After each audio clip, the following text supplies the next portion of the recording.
Assalamualaikum warahmatullahi wabarakatuh. Selamat siang, yang terhormat kepada Bapak Meida selaku dosen pengampu mata kuliah data mining dan teman-teman sekalian yang kami banggakan.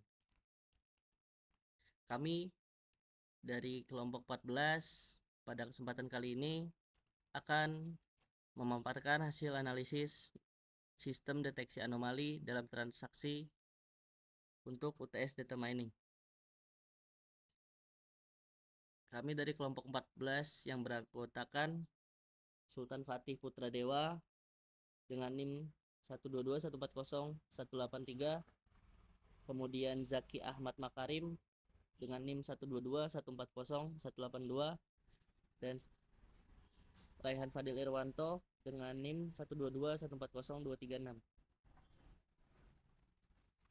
Pada studi kasus kali ini, kami akan mendeteksi anomali pada transaksi pembelian, yaitu kesalahan input versus transaksi valid besar. Metode yang kami gunakan yaitu ada statistical methods, IQR, kemudian Z-score, dan modified Z-score. Untuk machine learningnya kami menggunakan isolation forest, lalu local outlier factor, dan ensemble. Kemudian pada deep learningnya kami menggunakan auto encoder. Kemudian hybridnya kami menggunakan kombinasi method ditambah rule based validation. Kemudian sistem yang kami pakai itu menggunakan Python 3.7. Untuk library-nya menggunakan Pandas, NumPy, Scikit-learn. Lalu opsionalnya itu menggunakan TensorFlow untuk bagian deep learning. Langkah pertama itu kita melakukan setup untuk mengatur path dan memeriksa versi library-nya. Ini kode yang kami gunakan.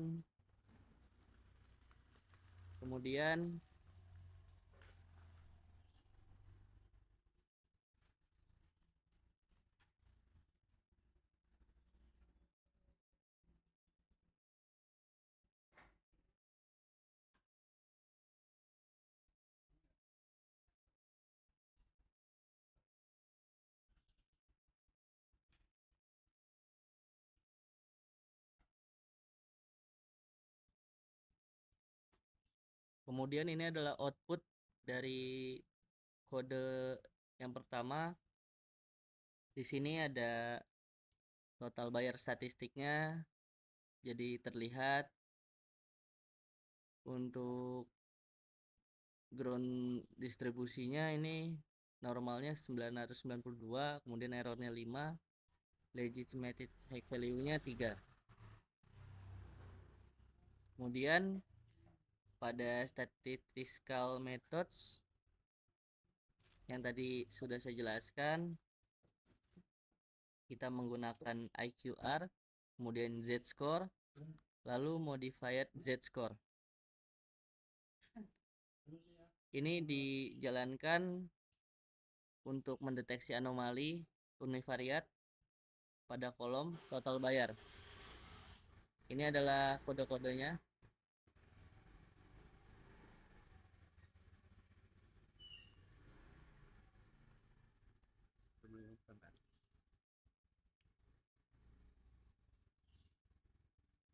Kemudian ini adalah outputnya. Lalu pada bagian machine learning methods kita menggunakan isolation forest, lalu LOF, dan ensemble. Untuk contoh deteksinya kita menggunakan pada kolom total bayar dan quantity. Berikut adalah kodenya. Lalu di bawah sini ada outputnya.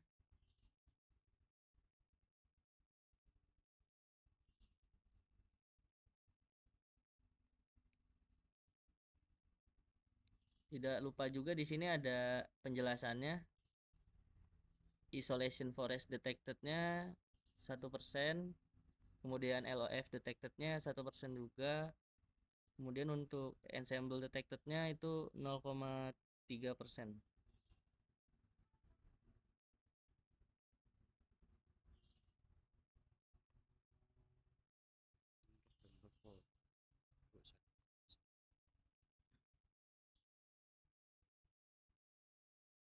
Kemudian selanjutnya pada hybrid validator, ini gabungan dari metode statistical ditambah dengan metode machine learning.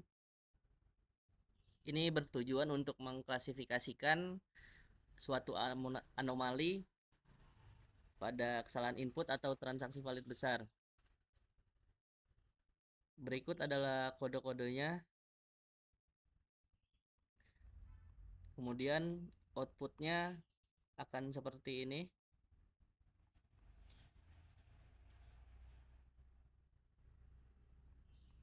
Dia akan muncul summary-nya.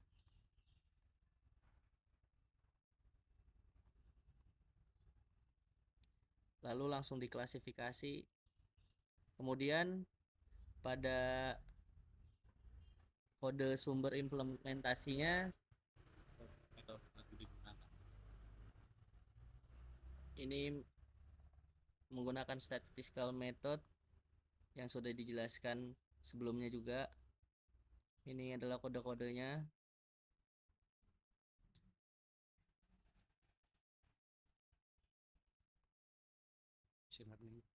Ini machine learning methodnya.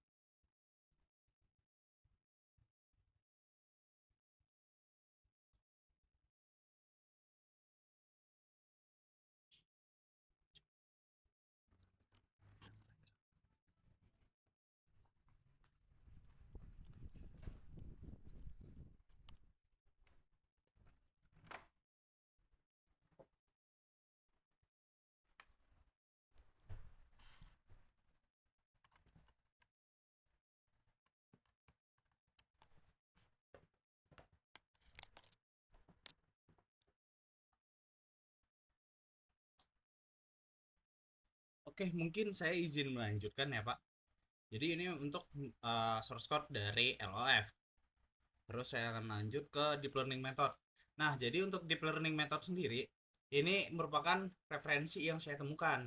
Tetapi saya belum menerapkan karena menurut saya masih belum efektif untuk deep learning sendiri. Sebenarnya efektif, akan tetapi untuk tugas ini saya lebih prefer untuk melakukan machine learning dan statistikal gitu Pak. Nah, semisal untuk deep learning, saya belum membuat secara detail, masih banyak gambaran kasar doang, tapi belum sempat saya upload segala macam. Nah, jadi untuk hybrid validator ini seperti ini, Pak. Jadi ini gabungan antara statistical dan machine learning. Nah, validasi itu bersifat rule based. Jadi kita bakal melakukan anomali menggunakan statistical terlebih dahulu, terus dilanjut dengan machine learning. Setelah itu divalidasi secara hybrid. Nah, jadi digunakan untuk machine learning terlebih dahulu, lalu lanjut ke statistikal. Nah, ini untuk kalkulasi confidence score-nya sendiri. Nah, jadi confidence score di atas 0,9 itu kami anggap anomali. Sedangkan maksud saya dari 0,5 sampai 0,9 ke atas itu kami anggap itu sebagai anomali. Dan lanjut. Nah, berikut untuk validasi dari kode sendiri gitu. Nah, ini untuk demo sendiri. Jadi ini kami menggunakan import yaitu Matplotlib, Pilot, Pyplot dan Seaborn. Seaborn ini sebagai template, terus sampai sebagai statistical. Nah, ini untuk deklarasi template. Nah, jadi ini visualisasi dari data yang udah kita olah di atas sebelumnya. Nah, jadi seperti ini. Nah, dari yang saya lihat, dikarenakan kami menggunakan randomizer karena dataset sendiri tidak bisa terbaca oleh parsing data yang kami buat. Jadi dari generate sampel data itu banyak error. Terus begini bentuk errornya, begini bentuk grafiknya.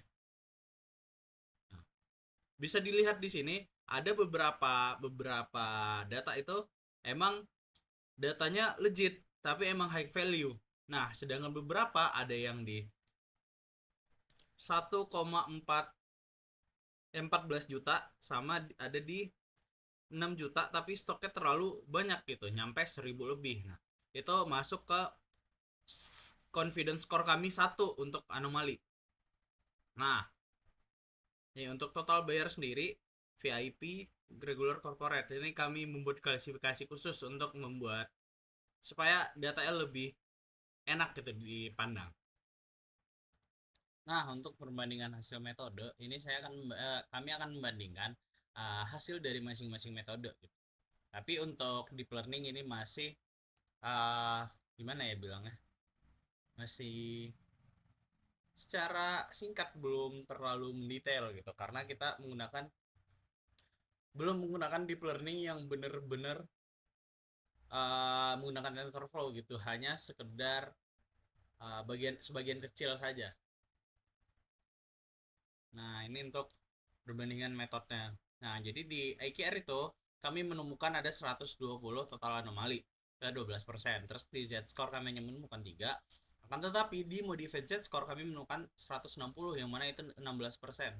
Terus isolation forest itu kami menemukan 10, LOF kami menemukan 10, ensemble machine learning kami menemukan 17. Nah, untuk autoencoder sendiri atau deep learning kami menemukan 50. Terus hybrid kami menemukan 127.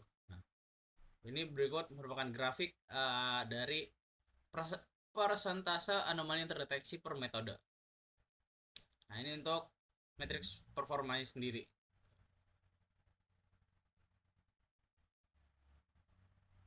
Nah, ini untuk chart masing-masing forma antar metode.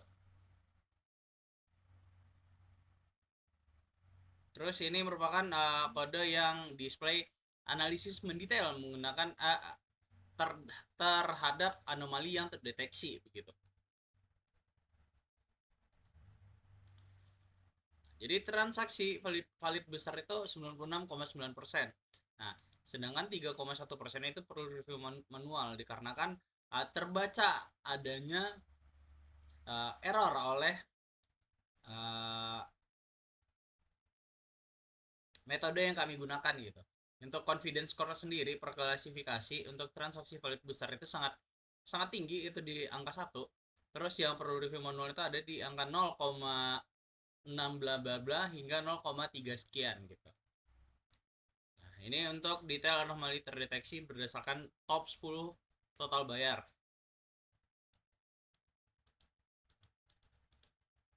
Nah, ini untuk persebaran atau scatter plot dari masing-masing pembayaran gitu. Beberapa momen kita lihat itu ada di 1, 2, 3, 4 itu perlu review manual dikarenakan untuk yang ini 1,4 juta itu kuantitinya bahkan di bawah 100 gitu. Sedangkan ini kuantitinya di atas 1000 nggak nyampe 1 juta, nggak nyampe 10 juta. Makanya itu terdeteksi sebagai anomali oleh metode yang kita gunakan gitu. Nah, jadi untuk kesimpulan perbandingan metode statistik, machine learning dan hybrid itu yang lebih bagus itu sebagai anomaly detection itu hybrid method karena mempertimbangkan dengan konteks bisnis juga. Terus klasifikasi anomali berhasil membedakan antara kesalahan input dan transaksi valid besar. Confidence score membantu dalam pengambilan keputusan. Beberapa kasus memerlukan review manual. Terus karakteristik anomali, kesalahan input umumnya memiliki rasio total bayar per quantity yang tidak wajar. Transaksi valid besar umumnya dari customer corporate dengan quantity besar. Pattern anomali terlihat jelas dalam visualisasi scatter plot. Rekomendasi, gunakan hybrid method untuk deteksi dan klasifikasi anomali.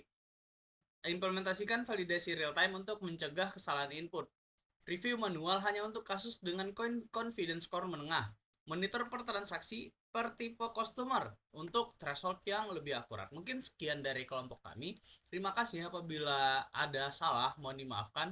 Wabillahi taufiq walhidayah. Assalamualaikum warahmatullahi wabarakatuh.